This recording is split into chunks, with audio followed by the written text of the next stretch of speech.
15 میں لبرل جو تھے انہوں نے اس کی حکومت کا تختہ پلٹ دیا، تو اسی دوران ڈیوک میٹرنک جو تھے انہوں نے کہا when France sneezes the rest of Europe catches cold، کہ اگر فرانس میں کسی کو چھینک آتی ہے تو پورے یورپ میں اس کی سردی جو ہے وہ پہنچ جاتی ہے۔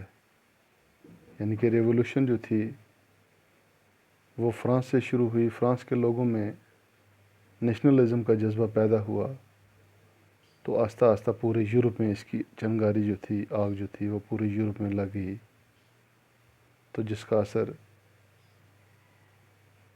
یہ ہوا کہ جولائی ریولوشن سے بیلجیم کے اندر بھی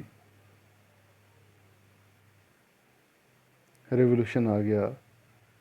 بیلجیم جو کہ یونائٹڈ کنگڈم میں تھا نیدرلینڈ کے ساتھ، وہ بھی اب ان سے الگ ہو گیا۔ اس کے بعد گریس جو کہ 15ویں صدی سے لے کر 1821 تک اوٹومان امپائر کے انڈر تھا، وہاں پہ بھی ریولوشنری موومنٹ جو تھی وہ شروع ہو گئی، چونکہ اوٹومان امپائر میں گریس جو تھا وہ وہاں پر اسلامی حکومت تھی۔ اب چونکہ وہاں پہ کرسچینٹی اور اسلام میں آپس میں ٹکر شروع ہو گئی، چونکہ زیادہ تر گریکس جو تھے وہ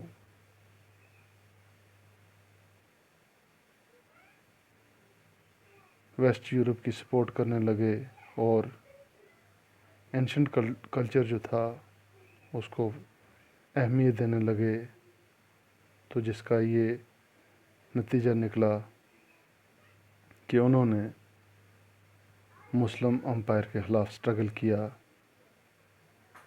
اور ان کا ایک شاعر لارڈ بائرن تھا جس نے بہت سارے فنڈ جو تھے وہ جمع کیے اور اس کے خلاف فائٹ بھی کی، آخر کار 1826 میں فیور کی وجہ سے اس کا انتقال ہو گیا۔ تو لاسٹ پہ گریس جو تھا یہ ایک ٹریٹی کے تحت، یعنی کہ ایک معاہدے کے تحت جس کا نام تھا کنسٹنٹنوپل، اس کے تحت 1832 میں گریس کو ایک الگ سے نیشن کا درجہ جو تھا وہ ملا۔ تو اس کے بعد آگے ہم اور انشاءاللہ نیکسٹ ٹاپک میں پڑھیں گے، تو آج کے لیے اتنا ہی کافی ہے، شکریہ۔